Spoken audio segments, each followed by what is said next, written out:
I'm Jake Trbojevic. I'm Tom Trbojevic. I'm Ben Trbojevic. Today we've talked about our family, our upbringing, and the mighty Manly Seagulls. And This is Marlee Me. Oh, shut up! What an idiot!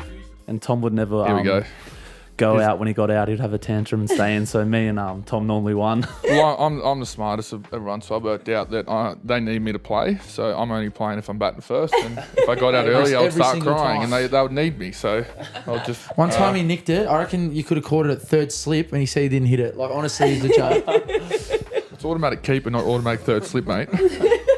In this episode of Marlee Me, I trekked it up to the Northern Beaches to sit down with not one, not two, but three Trbojevic brothers. Jake, Tom and Ben shared what it was like growing up in their household with four sons. Who was the cheeky one? Who was the golden boy? And let me tell you, this provided a dynamic that we've never had on the Marlee Me show. Brothers who are so passionate about each other's success, who have a lot of fun together and some pretty good stories. This episode of Marlee and Me was recorded on the lands of the Carrigal people. Well, I feel like we're on the set of a new reality TV show at home with the Trbojevics.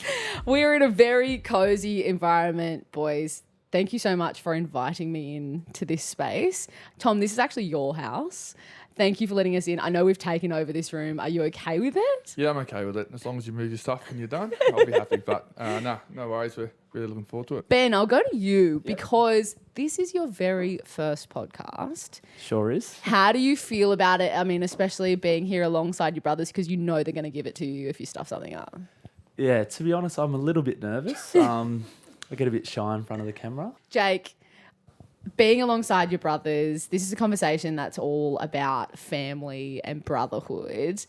You've got to do quite a few things in your career that is so tied to your family. Why is it special to have these boys beside you? Oh, no, it's very special. I think me and Tom were really lucky, right? We got to play with each other really young. So it's something we probably took it for granted, right? So coming in, I think Tom debuted when it was my fifth game or something like that, right? And then since Ben started playing, realised how special it is, you know, like actually playing alongside your brothers, and now there's three of us. It really, I don't know, kind of inspires you to want to keep playing well and that sort of thing. And playing alongside them is very special, and you get to do things like this, so it's really cool. Yeah, I really like that it inspires you. I mean, you are the oldest brother, and that's a leadership role in itself. But how do you think that has changed over the years that you're working with them now too? Yeah, I don't know. I guess you always be the brother first. I think you always care about them. You want them to do well. I guess at footy, you just want them to do well because they're your brothers, and you try and help them any way you can, I guess. But yeah, I'm not sure it's changed too much over the years. I guess, I don't know, footy gives you a lot of stresses and that sort of thing. Sometimes they're helping me, honestly. I'm the one stressing out, and they're giving me calming me down, you know. So it's been good for us, you know. It's obviously brought us all closer together, I reckon. Each week playing alongside each other, training with each other, watching each other go through, you know, the ups and downs, that sort of thing. So it is really cool, and as I said, it is something you definitely don't take for granted anymore. I want to go back in time and think about those early days of all of you guys in the house. Tom, we were talking about how I felt like it took me so long to get here from Cronulla, and you were saying this is actually just way better than Cronulla on this side of the bridge. But talk about where you guys grew up around here, and what was the household like on a Monday morning before school?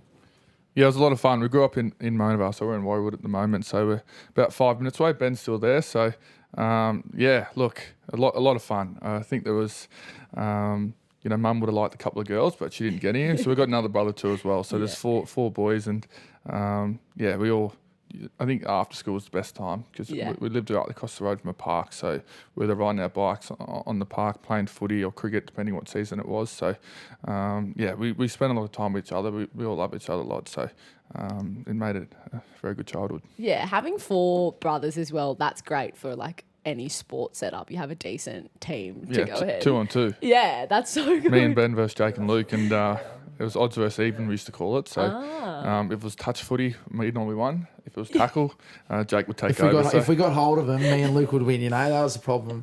And cricket was always good because we had a bowler, a batsman, a wicket keeper and one fielder. So it always worked out not too bad. And Tom would never go out. When he got out, he'd have a tantrum and stay in. So me and Tom normally won. Well, I'm the smartest of everyone, so I worked out that they need me to play. So I'm only playing if I'm batting first. And if I got out early, I would every start single crying, time. and they would need me. So I'll just One time he nicked it. I reckon you could have caught it at third slip, and he said he didn't hit it. Like honestly, he's a joke. it's automatic keeper, not automatic third slip, mate. I love this straight away. I want to understand then, and I'll get all of your perspectives on this. What were each of the four of your roles as siblings growing up? Like, who, are we talking Jake's like a second dad, or who's the funny one, who's the smartest, etc.? I'll say I'm probably the most stable one out of the lot. Definitely. What does that mean? Definitely. I'm just like if you need something done, you go to me. I'll get it done. I'm just very level. Jake and If Ben. you need something from me, I might reply within 7 to 12 business days. yeah, if you're Might lucky. not reply. Tom's a bit of a nerd. Here we go. Jake and Ben used to. So how our house used to work was there was as you'd walk in there was two rooms to your right, and then Mum and Dad's room, and then two rooms down the bottom. So me and Luke used to be up there, and then Jake and Ben used to be up there. But they're both the same person, so they used to clash a lot. So that was always a lot of fun. And then they had And to Ben really knew how to piss me off. Oh, Right? didn't he what? Sure didn't did. he what? So I had to swap rooms with Jake. Oh, it got that bad. Was it? Ben's hard work. That's It wasn't like No. we hated each other. I was like, I just can't do this anymore. I actually can't do this. like ridiculous. I'm not that hard work anymore. Yeah, it I'm used to fine be. now. When in his teenage years, it was much harder. I think, like, if you go back to Mum and Dad's parenting, like me and Jake, we didn't definitely dropped didn't, off. Didn't get away with anything. Like, Yeah. nothing. Yeah. Had to be perfect. Luke started to get a bit iffy, and then Ben, they just said, "Do what you want, mate." Yeah. And you can see what he's like now. You can understand that. They were just happy if he went to school, you know what I mean? If we got a bad report, we got absolutely hammered, you know? And Yeah.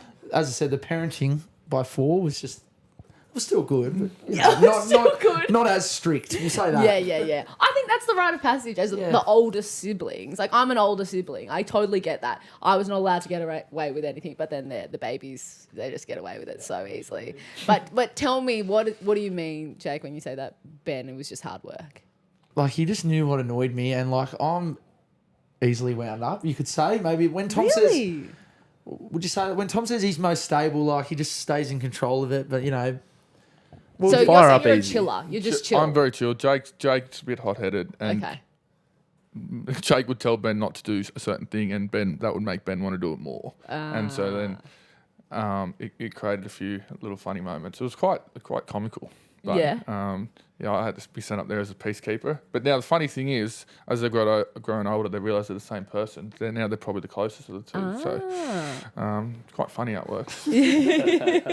What makes you so similar, Ben? What do you see as you guys so similar? I think we stress Anxiety. about.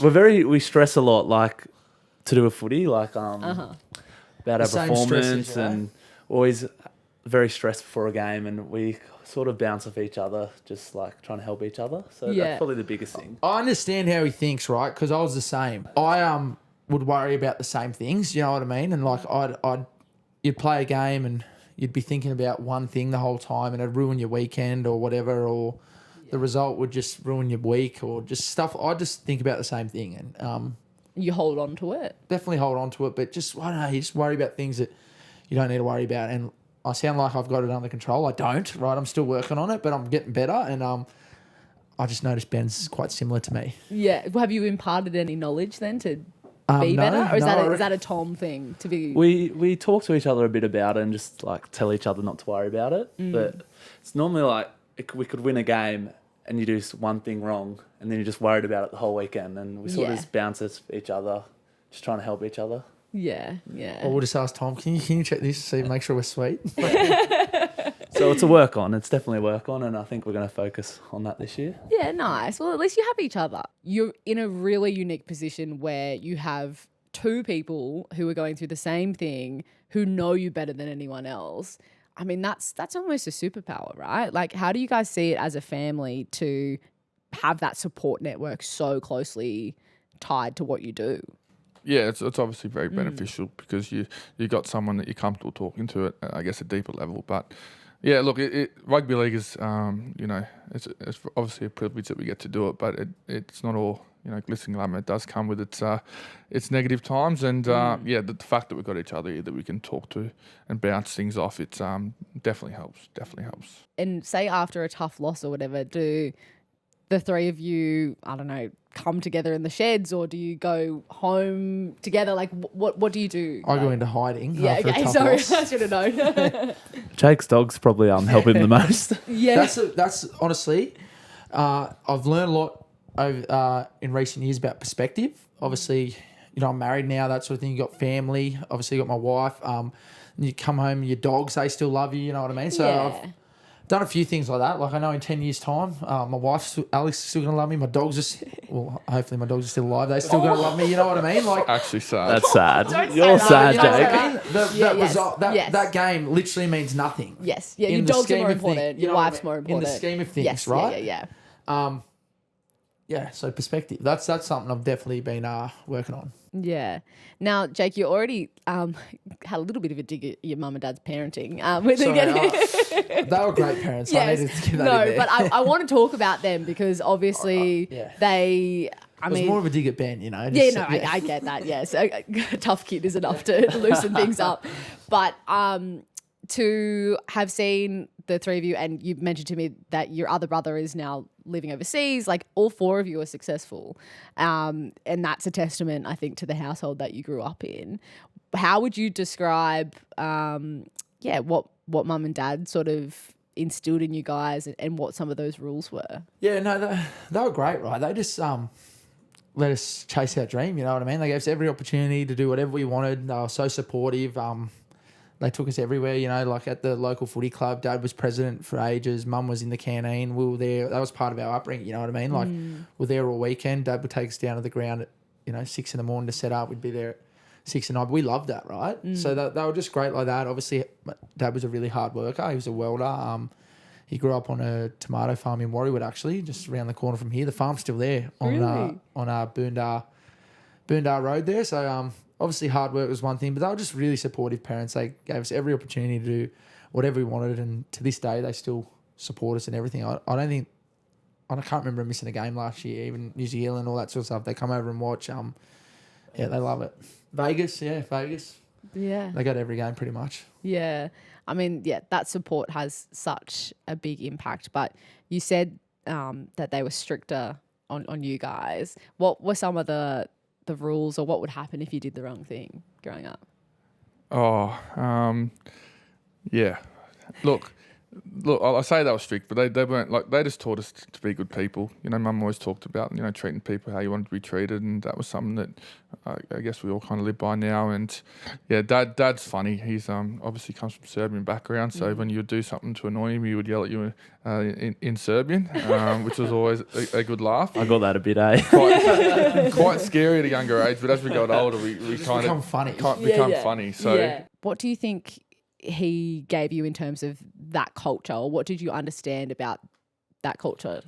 To be fair, like he kind of hasn't instilled too much on us. Obviously, his mum, Bubba, talked about, I guess, how hard it was growing up in Serbia and all the struggles that she had to go through there and moving over here. But Dad's kind of come from the perspective of he's always lived here, and he's just lucky that he gets to call Australia a great home. And so he hasn't really pushed too much of that, Serbian Croatian culture onto us, because he kind of just comes from just the swear words. Yeah, just the swear. He just kind of talks a lot about like how lucky we are to live in Australia, and it's the best country in the world. And you kind of got that like different perspective from Bubba, who talked a bit about the war and what happened over there, and how she had to move over here to escape it all. So I kind of got a bit from her, but Dad doesn't really pass too much on to us. He said right through his sort of young years, they were working really hard. He tells us every day, "Oh, you don't know how lucky you got it, boys." That's but 5 boondales, so you wouldn't make it at 5 handle 5 boondar. But a funny story, right, about my bubba, right? So she's passed away now, God love her. But she passed away in 2021. So I'd been playing first grade for 7 years at that point. And she used to watch the TV and she'd just hear Trbojevic, and she just couldn't really see. She'd just hear it and cheer. Anyway, she couldn't understand why I didn't have a job, right? So in her mind, that wasn't a job, right? So it's like she'd always say to me, so I'm at like 22, 23, like she'd be like, Jake, like, because I was the oldest Trbojevic. She's got older grandchildren, but I'm the oldest Trbojevic. So I had a different last name, right? So you're the oldest Trbojevic. You know, you've got to work, Jake. You got to work to get the money. Then you can buy things. You can buy petrol. I'm like, Bubba, I do. I get money for football. And so, no, you got to work, Jake. Like work. But because she thought it didn't work, she'd give me money to go buy petrol. Oh. So I'd be getting these extra 50s, right? It was actually great, right? And then it turned into a joke with the family. They'd all be telling her that I'm a bludger. All right. So I got my grandma there who probably just looked down at me like, what a disappointing grandchild I was, not working. Anyway, we used to laugh about that. That was back in the day. But just that sort of working upbringing, you know what I mean? Yeah. She couldn't understand how footy was a job. Was what we did. Ben, you coming into footy, having seen your brothers, did that put pressure on you, or did it really just instill a desire to work even harder to be alongside them? Yeah, that's a good question. I haven't really thought about that too much, but yeah, watching Jake and Tom come into NRL, then making their Blues debut all the way up to Australia was honestly such a cool achievement for them, and it just made me so proud. And I just used to love just going and watching them play. I'd get as nervous as they are watching them, but I haven't really thought about it like too much about the pressure. But yeah, it was honestly just cool, and I was just so proud of them, seeing them reach all those levels. Yeah, that's pretty special. And then Jake, you got to watch both of your younger brothers come and follow you. What did it feel like watching both Tom and Ben make their debuts? I mean, obviously Tom's was pretty quickly after you, but... Well, I get really nervous as it is, right? So then I was like having two people to be nervous for. So the debuts were actually... I was pretty happy when that day was over, if I'm being honest. It was a very proud day, but a nerve-wracking day, I guess. But very proud. And as I said, it probably took me a while to realise how special it was. And that was probably not until Ben started playing. And me and Tom, as I said earlier, we took it a little bit for granted. Like, just sort of happened while we're quite young. So it's really cool. And as I said, you get really proud, and it just wants you to keep playing well, and you want to try and help them get better, I think all of you have spoken about growing up around here, and I think that where you grow up really impacts who you become. And I know like you're proud of your local footy club and the like, but what's this area like, and how do you think it's helped you as you've grown up here? I'll start with you, Ben. Probably the biggest thing growing up, as you mentioned, is probably the footy club. Just honestly, every Friday night, would go down there and be there from what time, like 5 to 8 o'clock at night. Then we're there the next morning at 6 in the morning, the whole day. And that was probably just the biggest thing. And just we all just loved our footy and would rack up the canteen bill, and that Dad would have to pay at the end of the day, and Jake would probably have 3/4 of it. Dad used to have, because he was president, there'd just be a bill at the canteen. The Trbojevic bill. It was famous. I run all day Friday, all day Saturday, and then he'd pay it at the end of Saturday. And some of the days I'd hate to know what that bill was, because I was going that hard. What was on the list for you then? No, you just go up and go, can I get a sausage sandwich on the Trbojevic bill? How many sausage sandwiches are we talking? We're there all day. Honestly. I couldn't tell you. And that many Cokes, Gatorades, because I used to think they were healthy, right? That much sugar. It's a sports drink. Right? I agree. I'd hate to know what he was paying. Yeah, but back to the question, probably probably now, obviously, just like get to play in front of the community at Four Pines Park. It's honestly so special. Like last year, I think we sold out 8 out of 10. 8 out of 10 games, and the community getting behind us was like something really special. And now we've got 12 games there this year, so Amazing. that's nice. We're normally used to take our home game for Magic Round up there, and we'd verse Brisbane in Brisbane for our home game. That was great. Really and fair. Then we'd have another one somewhere else. So now all 12 are at home, so that's nice. We don't have to verse Brisbane in Magic Round as our home game. I'd be happy to verse them if it was their home game. Yes, that's not fair.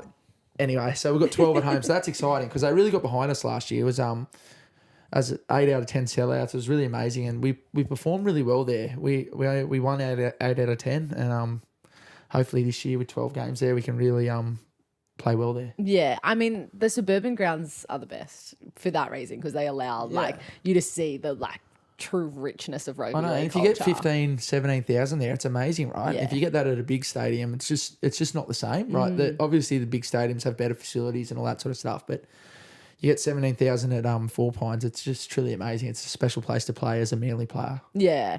Well, what's it like when you guys are walking around together? I mean, I imagine there's still plenty of diehard fans who like, stop you and talk to you, but what kind of conversations do you have with the regular Manly fan around here? Yeah, look, the fans are there. They really get behind us. So I wouldn't say that it's a hard thing to deal with because they're always on our side. So you get a few here and there with just photos and whatnot, but they're all just, like I said, very supportive. Can't wait for the footy to start. They are very supportive of Manly and they do love it, but they're not over the top or anything. I reckon it's a great area to be a footy player in. They're very very supportive. They want you to do well. I guess Manly as a club, like it's been over the years has been a successful club, right? Like throughout the history. So I guess they expect success. We probably haven't been right where we want to be the last few years or whatever, but they do really get behind you. Yeah. I think like we talk a lot of rubbish about like Cronulla versus the Northern Beaches and whatever, but from my understanding, correct me if I'm wrong, similar in the sense that these are like communities who are super passionate, one, about being from this area and two, about their footy. Am I right in saying that? That's exactly right. We're very lucky that we got to grow up in an area like this, and everyone's the same. They love it. They don't want to leave, and they love their footy, so they get behind us. Yeah, beautiful. Look, boys, you've shared so much with me. I love this dynamic. It's really nice, like, just to see brothers who clearly, like, have a lot of fun together. For the last little bit of this conversation, I wanted to ask you to sort of reflect on what you want the Trbojevic brother legacy to kind of look like once footy's long gone. Like you were saying, Jake, in 10 years' time, 20 years' time, whatever, when we talk about, remember when the Trbojevic brothers were playing? From what I said before, in 10 years' time, probably no one will remember us. So that's the way I'm thinking. But I don't even mean from a footy perspective, right? Like, I mean, for those Manly fans who've stopped you when you're at the shops and just told you that they love you guys, or, what your mum and dad sort of think when they're telling their grandkids, what it was like. I'm happy to go first on that. Probably if you had asked me this a few years ago, it'd be just to be like, obviously, you want to win premierships, that sort of thing, right? I would have definitely said that. And I still do want to do that, right? But I'm just, as I said, perspective's been a great thing for me. And I just want to be remembered, I guess, as someone who just really cared about the club, wanted the club to do well, whether it be on the field, off the field, whatever, just wanted, and was just a good person. So I think that's what you got to do first. And then if success comes after that, that's great, but it's not the forefront of my, you know what I mean? You want to be a good person first, and you want to be someone that cares really hard and competes really hard, and that's, I guess, if people look back on and say that, then you probably be happy with it. But also the success, you want to be successful and you want to win. So you'd like that to be in there as well. Yeah, I just would probably want to be remembered as just a good person and a good community person. Just doing things around the community that just help people, and also be remembered as a good clubman as well. I want to look back on my career and just know I was good around the club, and that's probably it. Beautiful. Well, thank you guys so much for this yarn. I have absolutely loved every second, and I feel like we've been so cozy in it, and it hasn't been too close and on top of each other. So, really appreciate it. Thanks for having us. Huge thank you to the Trbojevic brothers for inviting me into their space and sharing those stories. It certainly sounded like a very fun childhood, and it's pretty special seeing how much you boys love each other and are inspired to play alongside each other. If you're enjoying the show, make sure you hit subscribe wherever you're listening and share this episode with someone else who you think will enjoy it. Tune in for the next episode when we hear from New Dragons recruit Valentine Holmes. Tell me about your wife. I guess in Townsville there's not many options, so try to get in quick, and we still stayed together. So you might not after you just said that. Maybe we'll cut that. No.